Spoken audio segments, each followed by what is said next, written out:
মাত্রাতিরিক্ত কাজের চাপ সহ্য করতে না পেরে সম্প্রতি আত্মহননের পথ বেছে নেন পূর্ব মেদিনীপুর জেলার পাঁশকুড়া ব্লকে কর্মরতা সুস্মিতা সামন্ত নামের একজন কমিউনিটি হেলথ অফিসার।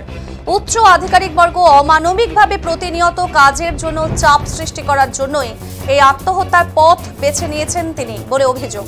অবিলম্বে এই মৃত্যুর যথাযথ তদন্ত করে এই চাপ সৃষ্টিকারীদের বিরুদ্ধে প্রয়োজনীয় ব্যবস্থা গ্রহণ করে তাদের দৃষ্টান্তমূলক শাস্তির দাবিতে মঙ্গলবার কোচবিহার জেলা মুখ্য স্বাস্থ্য আধিকারিকের দপ্তরের সামনে বিক্ষোভ ও মুখ্য স্বাস্থ্য আধিকারিককে ডেপুটেশন দিলেন কোচবিহার জেলার কমিউনিটি হেলথ অফিসারেরা। এদিন আন্দোলনকারীরা জানিয়েছেন বিভিন্ন হেলথ সাব সেন্টার যেগুলি এসএসকে-তে উত্তীর্ণ হয়েছে এখানে কর্মরত রয়েছেন এই কমিউনিটি হেলথ অফিসারেরা। প্রতিনিয়ত বিভিন্ন সমস্যার সম্মুখীন হতে হচ্ছে তাদের। নিজেদের কাজ সঠিকভাবে করার পরও প্রতিনিয়ত মানসিক নির্যাতনের শিকার হতে হচ্ছে তাদের। এরপরও তারা তাদের কর্তব্য পালন করে যাচ্ছেন। আর এই বাড়তি কাজের চাপ সহ্য করতে না পেরেই আত্মহত্যার পথ বেছে নিয়েছেন তাদেরই এক সহকর্মী। স্বাস্থ্য দপ্তর থেকে এভাবে প্রতিনিয়ত তাদের ওপর চাপ সৃষ্টি করা হলে এ ধরনের অনভিপ্রেত ঘটনা আরও ঘটার সম্ভাবনা প্রবল।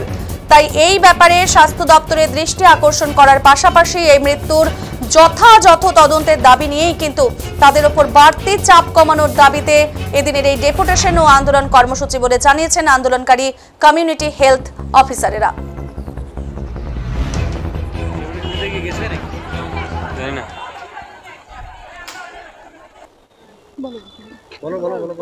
আমাদের একজন প্রিয় দিদি যিনি আছেন তিনি পরলোক গমন করেছেন। তার মৃত্যুর জন্য সুস্মিতা দি, তো আমরা তার সঠিক তদন্তর বিচার চাই। আমরা সিএইচও, আমরা health family department, west Bengal government, Cooch Behar ডিস্ট্রিক্টে পোস্টেড। কতজন আছেন কোচবিহারে? 300 প্লাস, 340 জন আমরা আছি সিএইচও। আমাদের এখানে আমাদের পাঁশকুড়া ব্লকে পূর্ব মেদিনীপুর ডিস্ট্রিক্টে সুস্মিতা সামন্ত বলে একজন দিদি, উনি সুইসাইড করেন। মোস্ট প্রবাবলি আমরা কারণ আমরা ইনভেস্টিগেশনের জন্য বলেছি, কারণ আমাদের কানে যেটা এসে সেটা হচ্ছে মানে উচ্চ আধিকারিকের চাপের জন্য উনি সুইসাইড করেছেন। এটা আমাদের কানে এসেছে, কিন্তু আমরা সঠিক তদন্তের বিচার চাই।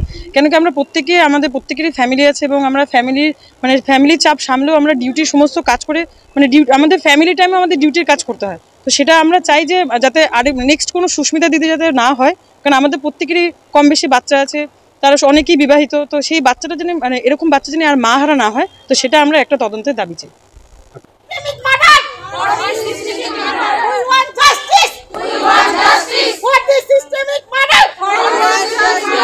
We want justice.